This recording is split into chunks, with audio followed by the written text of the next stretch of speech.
Minimum ভোটারের বয়স হইতে হবে 40। এই 40 বছর বয়সের লোকগুলো যদি ভোটার হয়, ভোট সেন্টারে মারামারি হবে না। প্রথম আসেন, ভোটার কত বছর বয়স? 18 বছর বয়স না?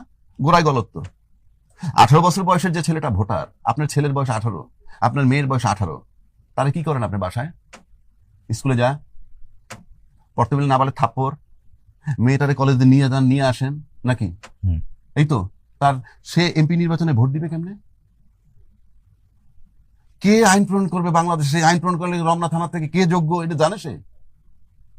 আপনি বাসাতে কয়ে দিলেন যা মা ওই জায়গায় ভোট দিস, ভোট সেন্টারে যাওয়ার পর আয়োজন করলেন এই জায়গায় না সাইডে ভোটটা দিও। ওর তো কোনো সিদ্ধান্তই নাই। আপনি এই লোকটার ভোট নিয়ে কিভাবে এমপি হন? তাহলে আপনি এক্ষেত্রে আপনার পরামর্শ? আমার পরামর্শ, খাক বা না খাক, মিনিমাম ভোটারের বয়স হইতে হবে 40। কারণটা কি? কারণ রাসূল পাক জন্মে রাসূল ছিল, নবুয়তি 40-এ। 40 হলে পরিপক্কতার চিহ্ন। না তো রাসূল জন্মে রাসূল নাকি মিথ্যা বলতেছি? তার নবুয়তি তো 40-এ। 40 হলে একটা প্রতীকী যে মানুষ পরিপক্ক হয়, কাজে সে নির্বাচন করতে পারবে, সিলেক্ট করতে পারবে, সে ঘরে বাইরে কাজ করে। আপনি 18 বছরের বাচ্চা তো রোজগারও করে না।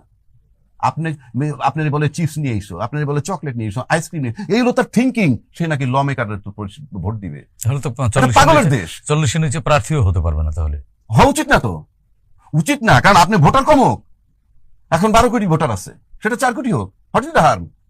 1 নম্বর। 2 নম্বর হলো, এই 40 বছর বয়সের লোকগুলো যদি ভোটার হয়, ভোট সেন্টারে মারামারি হবে না। 40 বছর লোক মারামারি করে না। তার মানে কি আপনি ভোটার এবং নাগরিক দুটি আলাদা করতে চাচ্ছেন? নাগরিক তো থাকবেই, আরে নাগরিকত্ব অসুবিধা কি? আপনার আইডি থাকবে, আপনি নাগরিক। কিন্তু আপনি ভোট সেন্টারে মারামারি কারা করে বলেন তো? বুকে হাত দেন, বুকে হাত দিয়ে বলেন কারা মারি করে? 18 থেকে 25। হ্যাঁ, 40 লোকে করে, কিশোর তরুণরাই করে। তো সরানেন থেকে ভোট সেন্টারে মারামারি হবে না, লিখে রাখেন। আবার 25 বছর বয়সে এমপি হইতে হবে, পার্লামেন্ট সংসদে আছে। পৃথিবীর কোথাও কেউ এই নজির নেই। হ্যাঁ, এইবার আসেন ওই উন্নত বিশ্বের কথা বলেন তো। উন্নত বিশ্বে যখন বয়স 18, তখন কি বলে? গেট লস্ট, চলে যাও, নাকি বলে না? তোমার রোজগার তুমি করবা, তোমার লেখাপড়া তুমি করবা। সে পড়ালেখা করতে হলে এডুকেশন লোন নেয়, সেটা আপনি জানেন? এডুকেশন লোন নিয়ে বলে তুমি যখন থেকে কাজ শুরু করবা তার থেকে পরবর্তী 30-40 বছরের শুধরাবা। উন্নত বিশ্ব। সে তো মাঠে নেই মেয়ে 6 মাসের মধ্যে দুনিয়া দেখে ফেলে, ওরে আল্লাহ, পড়তে হবে, ব্যাংকে টাকা নেওয়া লাগবে, আমার দায়িত্ব আমার, যে আমার দায়িত্ব নিতে পারে সে তো অন্যের দায়িত্ব নিতে পারে, চুজও করতে পারে। আপনার লোকে সেটা আছে? আপনাকে এই যে আমরা উন্নত বিশ্বের তুলনা দেই, হ্যাঁ, রাম ছাগলের মতো আল্লাহ। উন্নত বিশ্বের আপনি নিজে উন্নত না, আপনি উন্নত দেশ টানলে কি হবে? আমি সেই জন্য বললাম, এই যে 18 বছর যে পৃথিবীর যে দেশেই জানে, আমাদের এই সাবকন্টিনেন্ট ছাড়া সবাই ওয়েল এস্টাবলিশড, যার যার মতে, সুতরাং তার ক্ষমতা আছে দেওয়ার, আমার দেশের সন্তানের নাই। কাজে এটা একটা রং কনসেপ্ট।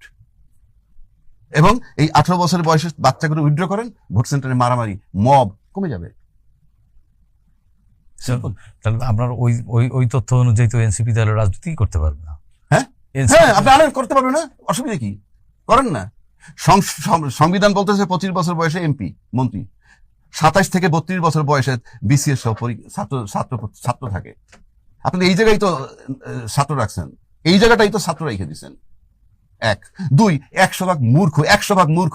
আবারও বলতেছি 100% মূর্খ এলাও করতেছেন আপনার মেম্বার অফ পার্লামেন্ট হওয়ার জন্য। সংবিধানে বলা আছে শিক্ষাগত যোগ্যতা না।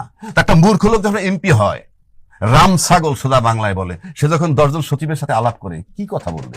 আপনি বলেন না, কি কথাটা বলবে? কি মমতাজ কথা বলছে আর্মি জেনারেলদের সাথে বসে, কি আলাপটা করছে? কি আপনি বলেন না, কি আলাপটা করছে? কি ফাইটিয়া যায় আমার বন্ধুর বাড়ি, এই এই এই এই কইছে আর কি? আপনি বলেন না, কি কথা বলবে? আইজির সাথে কি কথা বলবে? জি, এই দেশটা হলো মূর্খ লোকের জন্য দেশ, এবং পলিটিক্স ইচ্ছাকৃতভাবে বানাইছে, পরিষ্কার।